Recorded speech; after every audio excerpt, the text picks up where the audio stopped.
today we are exploring how do you handle a situation when your stakeholders have conflicting priorities, needs, or demands. So as a project manager, we do face such kind of situations quite frequently in the project because project is dealing with uncertainties. It's not like a well laid out path because we are working on something which is new and such kind of expectation mismatch is expected to occur. So how do I answer this kind of question in my interview? In order to address that, we will explore three things. First, we will explore a little bit about what possibly the interviewer might want to judge. What is the thinking process behind asking this question so that we understand how to answer it. The second, we will explore some of the foundational principles which you follow in maintaining relationship with the stakeholders. And third, we talk about that you demonstrate a situation and explain how you really did it in a given situation. And then we can probably mix match these three ideas and talk about how possibly you can design answer for yourself. Let's start with understanding the interviewer mindset behind this question. You do need to reflect upon the existing conversation which you already did with the interviewer in the interview.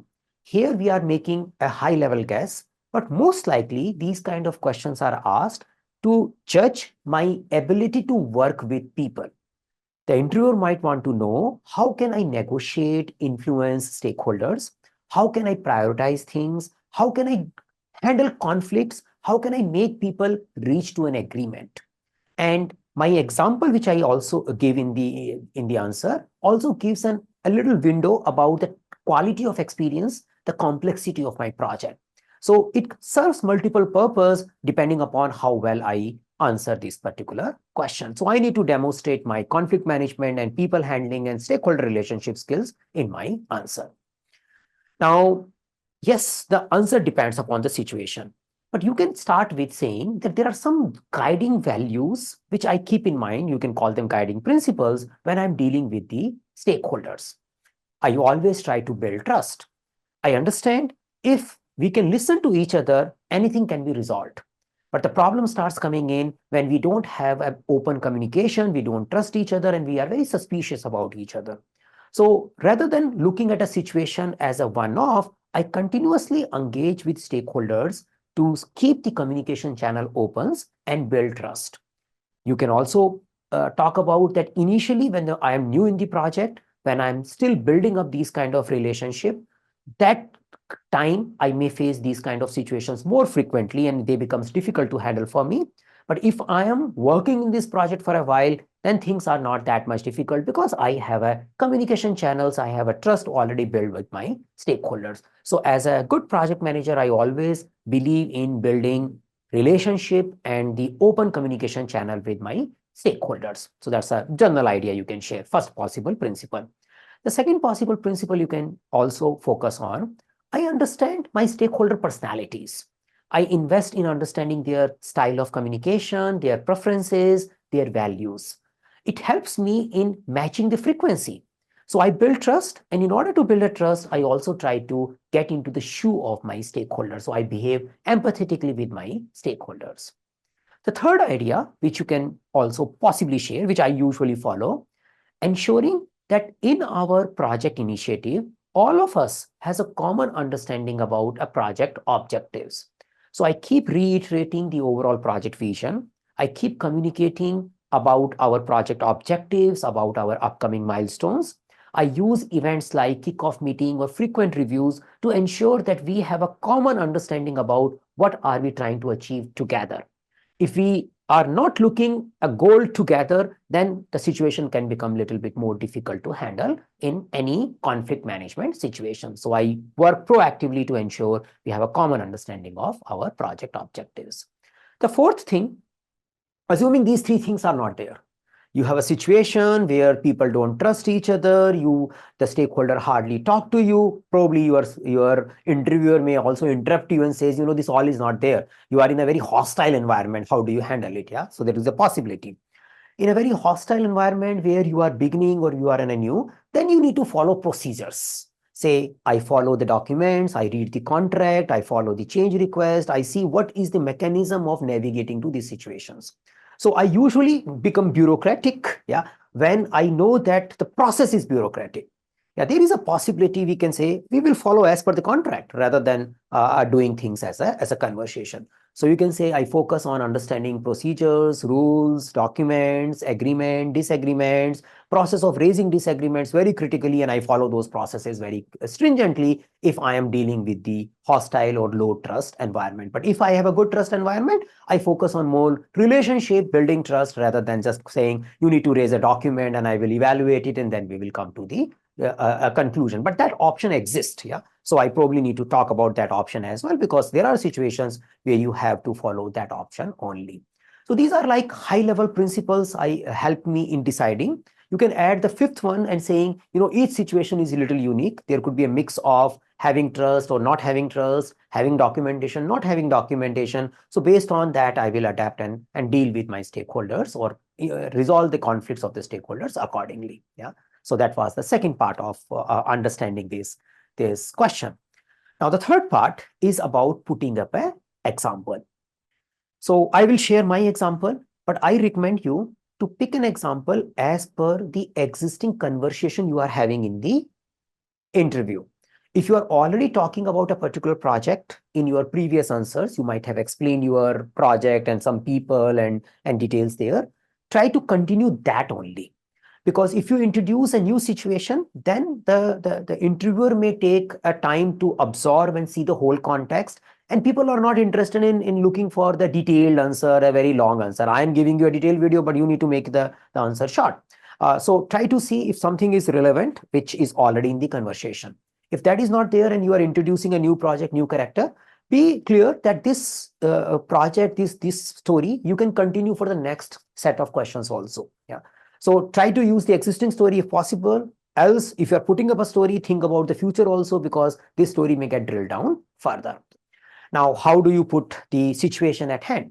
You can use your star approach. In general, you need to explain the situation, the overall context, and talk about what solution you did, what you really did, and overall result which you achieved out of it, and how it helped you in building a better relationship with the stakeholder going forward, because this conflict is an opportunity to have a better relationship built for future interaction as well.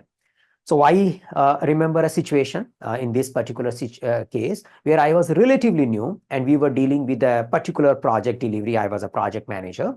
So we wanted to make a release because salespeople were pushing us to make a release very aggressively. They had the external commitment. And our team was feeling that we have a decent ready product and we can make a release out of it. Our quality team was rejecting that idea. It was an independent team. And in order to make a release, there was a process where we need to take a sign from the development group, sign from a quality group, and then only we can make it out. But the quality team was, the head was not at all interested in making the release. The reason being was there were few defects which were there in the product, and that's why the quality team was insisting you must fix these defects, then only we can make a release. Sales guy was saying that I need a release because I have to make it happen. My end customers are looking for it. So it was a situation. Development team is ready to make a release, but quality team is not helping them without fixing the defect. And fixing the defect was taking time. So quality team was saying, fix the defect and release it. Yeah, we don't have a problem. Sales guy was saying, release it. I'm not saying with fix, without fix. You guys figure it out that between you. And my development team is saying we can release it without fixing the defect. Defect fixing we can do later. And we have this situation. Now, how do I navigate? It looks like a connected thing and escalation was happening significantly. So as a project manager, I understood first, yeah, what's the real need of a salesperson? What is the real concern of my quality people? And what is the real issue behind the fixing or not fixing of this defect? I need to understand all these three priorities. So I understood the salespeople were pushing for the release because there was a payment term attached with that. As soon as we make a release, they get a payment released, and they were looking for that particular money coming in soon in the organization. So that's why they needed a release. We also understood that this release is not going to be extensively used because the customer will take their own time to speed up the whole process. There will be a data migration and few more things will happen. There is a lag before extensive uses of software will happen, but software has to be put into the place so that the billing can be made. Yeah, that's their need and they are looking for that particular money. Then I focus on quality person and says, what is your concern and all? So quality person was very clear that there was a history of the product going into production and some defects were coming, and that quantified as a rework. And it was made as a performance criteria for the quality team that you need to ensure post delivery defect should be minimal. It will be taken as a negative feedback on you if we get a post delivery defects. So they were very clear that if something goes wrong, when we know things will go wrong, it will spoil our reputation and the future impact on our performance. So they have their real concern. Then my development team, they are very clear that this particular thing will take minimum 1 month to resolve it. It's a very typical scenario. And they believe this typical scenario will probably not get used at this point in time. But if you want to fix it, it will take a 1 month time. So I understood all these three situations. And then we brought everyone together and spoke about that how can we navigate together. So first we set the goal that yes, we want to make the billing happens. Yeah, so we have a goal. Yeah, we want to be empathetic to each other's need. We want to understand if something takes time to fix, then it takes time to fix. We don't have a magical solution. At the same time, we also need to understand that if something comes as a feedback, we know that we are making a joint decision. It should not be said there's a quality team problem if the defect is coming after the release. So after having that conversation, when we made everyone understand each other, we reached to a situation that we figured it out, a new type of release that really happened, and we call it that it's a limited release. So quality team then put their limitations and it says it's a limited release only made for this purpose for their internal processes. The development team gets the time that they are making a limited release now and they have to fix it and make a proper release. Salesperson can take that release and implement that limited release because for him, that release is good enough to serve the purpose of the billing.